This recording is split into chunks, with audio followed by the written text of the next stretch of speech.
Salam, salam sejahtera untuk kita semua. Perkenalkan, nama lengkap saya Paulus Kulabora, kelas B, semester 7 reguler sore.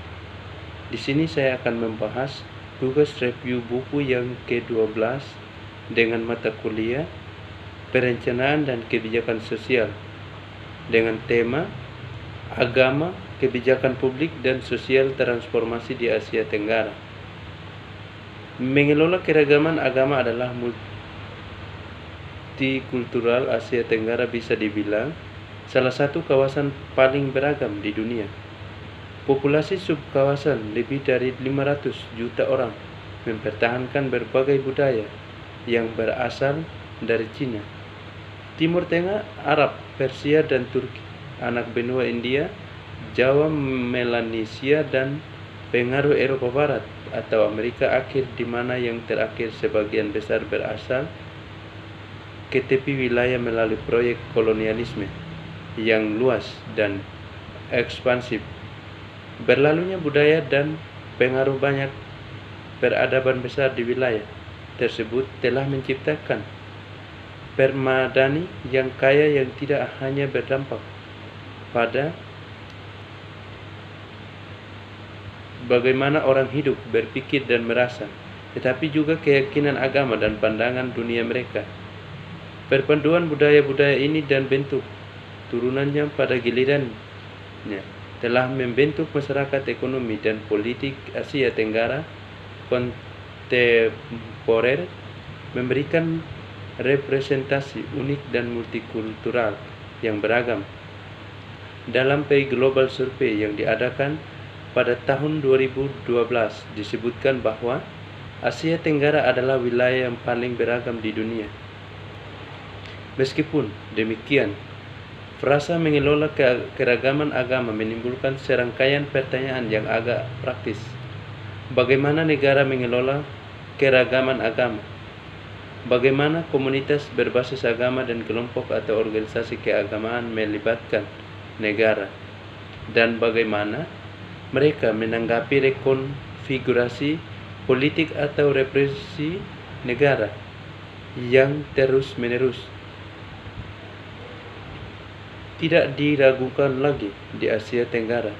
Pertanyaan-pertanyaan ini relevan dan mendesak. Mereka relevan karena belum banyak penelitian yang dilakukan untuk melihat korelasi yang sebenarnya antara agama dan kebijakan publik, apalagi secara empiris menentukan apakah yang pertama mempengaruhi yang terakhir atau sebaliknya.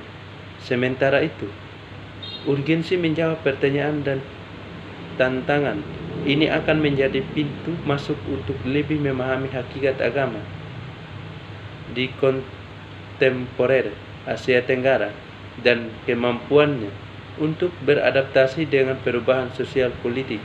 Dalam menjawab pertanyaan di atas, platform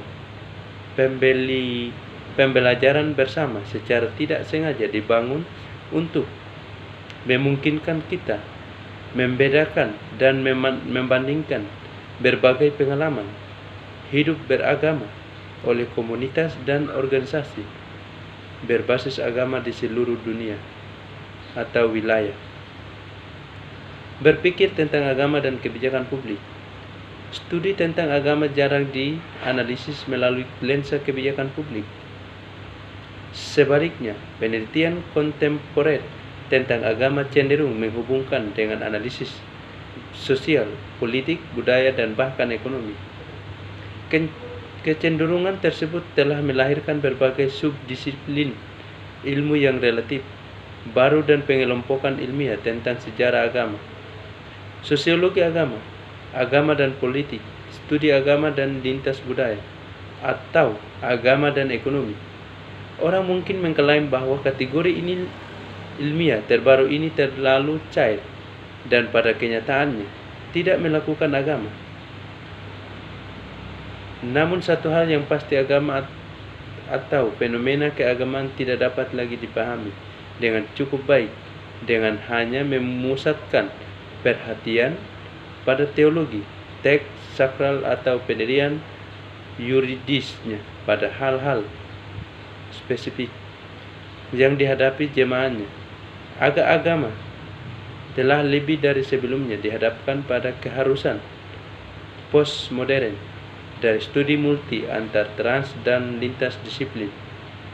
Dengan kata lain, untuk berpikir tentang agama terlepas dari sejarah atau bebas dan dari batasan realitas sosial, politik, ekonomi, dan budaya, dalam konteks tertentu akan tampak anakronistik jika tidak dipertanyakan secara ilmiah.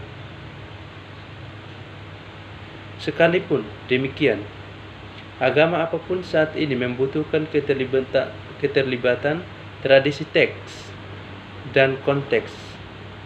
Tanpa yang terakhir, agama hanya menjadi sekumpulan doktrin dan dogma usang yang hanya cocok untuk konteks periode abad pertengahan, bahkan di Departemen Luar Negeri Amerika Serikat, di mana klausul pembentukan konstitusi federal melarang setiap dan semua untuk subsidi untuk kelompok agama, organisasi, dan rumah ibadah. Setiap dan semua bentuk subsidi untuk kelompok agama, organisasi, dan rumah ibadah merasa penting untuk memulai kelompok kerja tentang agama dan kebijakan luar negeri pada akhir 2011. Namun komunitas ilmiah dan lingkaran kebijakan baru menyadari hari ini bahwa agama tetap menjadi kekuatan yang harus diperhitungkan di tengah berkembangnya negara bangsa sekuler modern setelah Perang Dunia Kedua. Oleh karena itu, gagasan tentang agama yang mundur ke pintu belakang sejarah jelas salah, dan bahwa angan-angan seperti itu agama datang dengan mengorbankan pemerintah yang tidak dapat secara cerdas, objektif, dan bijaksana dengan realitas agama. Lebih jauh lagi, kami baru menyadari sepenuhnya sekarang bahwa tidak ada kedaulatan berbasis teritorial negara yang dapat membatasi agama dalam batas-batas negara. Dengan demikian, transnasionalisme telah menjadi permainan bagi agama-agama dunia. Agama lainnya,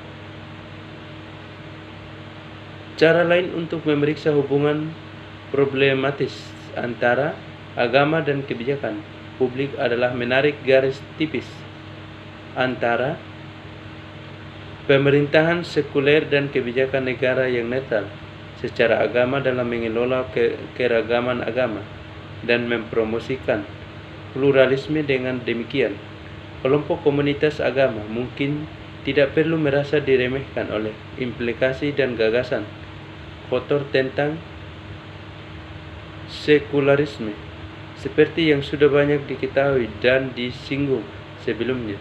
Asia Tenggara tidak bisa dipisahkan dari agama. Wilayah ini telah menjadi mangkuk salat campuran, bukan gagasan ideal Amerika sebelumnya tentang panci peleburan untuk semua agama besar di dunia, kelompok spiritual, dan sistem kepercayaan lokal yang telah berkembang di Asia Tenggara selama berabad-abad. Sayangnya, keragaman agama, pluralisme, dan multikulturalisme yang terkenal di Asia Tenggara terus menghadapi tantangan yang ditimbulkan oleh modernitas yang membawa serta kesukuan global dan transnasionalisme agama yang mengakibatkan pelebaran kesenjangan dalam masyarakat dan penguatan batas-batas sosial antara dan di antara kelompok agama.